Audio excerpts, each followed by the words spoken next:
ಇದನ್ನು ಶೌಚಾವಿಧಿ ಅಂದರೆ ಎಷ್ಟು ಅರ್ಥಗರ್ಭಿತವಾಗಿ ನೀವು ತಿಳ್ಕೊಬೇಕಂದ್ರೆ, ಯಾರ ಮನೆಯಲ್ಲಿ ಮಕ್ಕಳಿಗೆ ಒಳ್ಳೆ ಸಂಸ್ಕಾರ ಕಲಿಸ್ತೀನಿ ಅಂತ ಹೇಳುವಂತಹ ಬುದ್ಧಿವಂತರಿಗೆ ನನ್ನ ಒಂದು ಪ್ರಶ್ನೆ, ಮಕ್ಕಳಿಗೆ ಸಂಸ್ಕಾರ ಕೊಡುವುದು ಅಂದರೆ ಏನು? ಕರೆಕ್ಟ್ ಟೈಮ್ಗೆ ಸ್ನಾನ ಮಾಡಿಸೋದಾ, ಕರೆಕ್ಟ್ ಟೈಮ್ಗೆ ಊಟ ಕೊಡೋದಾ, ಕರೆಕ್ಟ್ ಮಂತ್ರ ಹೇಳ್ಕೊಡೋದಾ, ದೇವಸ್ಥಾನಕ್ಕೆ ಕಳಿಸೋದಾ, ನವಗ್ರಹ ಸುತ್ತೋದಾ? ಯಾವುದು?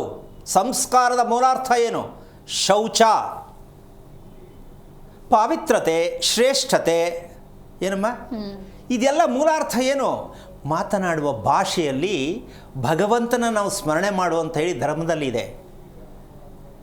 ಅದಕ್ಕೆ ನಾವು ಮಕ್ಕಳಿಗಿಡೋ ಹೆಸರೇ ಚೆನ್ನಾಗಿಲ್ಲ, ಅರ್ಧ ಹೆಸರೇ ಇಡ್ತಾ ಇದ್ದೀವಿ, ಅಲ್ಲೇ ಹೊರಟೋಯ್ತು. ಮಗುವಿನ 106 ವರ್ಷದಲ್ಲಿ 40ರಿಂದ 50 ವರ್ಷ ಅಲ್ಲೇ ಕಳೆದೋಯ್ತು.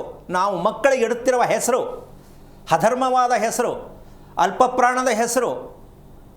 ನಾವು ಪೂರ್ತಿ ಪ್ರಾಣ ಅಂದರೆ ಪೂರ್ಣ ಜ್ಞಾನ ಇರ್ತಕ್ಕಂಥ ಹೆಸರಿಡಬೇಕು ಅನ್ನೋದು ನಮಗೆ ಗೊತ್ತಿಲ್ಲ.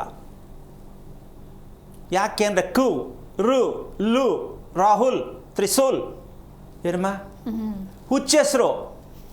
ಅವಕ್ಕೆ ಮೈಂಡೇ ಕಂಟ್ರೋಲ್ ಇರಲ್ಲ. ಆ ಹೆಸರಿನವ್ರು ಕೂಗಿ ಕೇಳಿ ನೋಡೋಣ ಸ್ವಲ್ಪ. ಪ್ರಮೋದ್, ಪ್ರಶಾಂತ್, ಆದರ್ಶ್, ಎಂತೆಂಥ ಹೆಸರುಗಳ್ರಿ ಇಟ್ಟಿದ್ದೀವಿ ನಾವು, ಹುಚ್ಚ ಹೆಸರುಗಳು. ಮಗುಗೆ ಹೆಸರಿಡೋ ಅಭ್ಯಾಸ ಗೊತ್ತಿಲ್ಲ ನಮಗೆ, ಸಂಸ್ಕಾರ ಹೇಳಕ್ಕೆ ಹೋಗ್ತೀವಿ ನಾವು. ಒಂದು ಮಗುವಿಗೆ ಪೂರ್ಣ ಜ್ಞಾನ ಇರತಕ್ಕಂಥ, ಪೂರ್ಣ ಪ್ರಾಣ ಇರತಕ್ಕಂಥದ್ದು.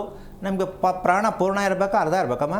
ಪೂರ್ಣ ಇರಬೇಕು. ಪೂರ್ಣ ಪ್ರಾಣ ಇರಬೇಕು ಅಂದರೆ 100 ವರ್ಷ ಆಯಸ್ಸು ಅಂತ. ಪೂರ್ಣ ಪ್ರಾಣಕ್ಕೆ ಹತ್ರವಾದಂಥ ಹೆಸರಿಡಕ್ಕೆ ಗೊತ್ತಿದೆಯಾ ನಮಗೆ? ಗೊತ್ತಾಗಿದೆಯಾ?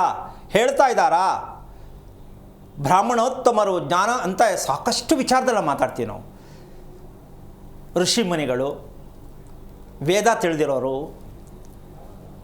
ಪ್ರತಿಯೊಂದು ವಿದ್ಯೆಗಳಲ್ಲಿ ಪರಿಣಿತರಾಗಿದ್ದಾರೆ. ಇವ್ರ ಹೆಸರೆಲ್ಲ ಸತ್ಯ, ಸರಿ ಒಪ್ಕೊಳ್ಳೋಣ.